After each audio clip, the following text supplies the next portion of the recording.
3 дахь бодлогон дээр 50 сурагчийн 24 сүйтэй заримгийн дуртай, үлдсэн нь шоколадтай заримгийн дуртай гэсэн сурагчийн хэдэн хувь нь шоколадтай заримгийн дуртай вэ гэж асуусан.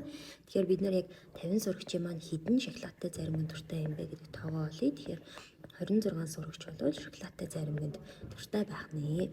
Энэ за шоколад гэж биччихье. Гэтэл хэдэн хувь нь вэ гэдээ асуусан. Бидний хувьд 50-аад 100%. За тэгвэл бид нэр 24 маань 24 сурагч маань хэдэн хувь бэ гэдгийг олох гэж байгаа. Тэгэхээр энэхүү өгдлөө ашиглаад 1% нь хэд юм бэ гэдгийг олно. Тэгэхээр бид нэр 50-аа яах хэрэгтэй юм бэ гэхээр 100-аа хуваах хэрэгтэй болно тийм ээ. Тэгэхээр 50-ыг 100-д хуваах юм бол за эхлээд тэгээр өгнө. Тэгээд тэг бүхэл араас нь тэг байгаа тэг 10.5 гарч ирнэ гэсэн. Тэр тэг 10.5 болвол 1% юм байна.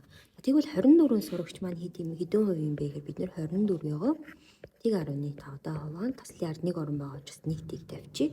Тэгэхээр бид нэр 24-ийг 5-т хуваах нь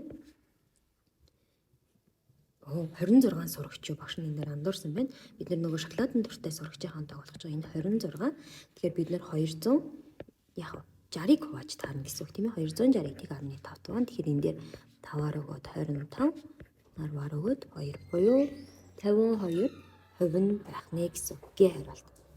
За 4 дахь бодлогын хувьд 4 сурагчийн гүйсэн хугацааг болохоор бид нэр багнан диаграмаар харуулжээ. За тэгэхээр багнан диаграмыг ашиглах юм бол А сурагч болохоор нийтдээ 12 секунд бол гүйсэн байх нь. Б сурагч болохоор нийтдээ 10 секунд гүйсэн. В сурагч болохоор 16 секунд гүйсэн байна. Г сурагч болохоор 8 секунд гүйсэн. Аль сурагч 3 дугаар байранд орсон бэ гэн. Тэгэхээр бид нэр хамгийн бага хугацаа маань зарцуулсан 1-р байранд орно. Тэгэхээр энэ 1-р байранд байсан байна. Түүний дараа энэ 2 дугаар байранд, 3 дугаар байранд болохоор А сурагч орсон буюу А хариулт байх нэ.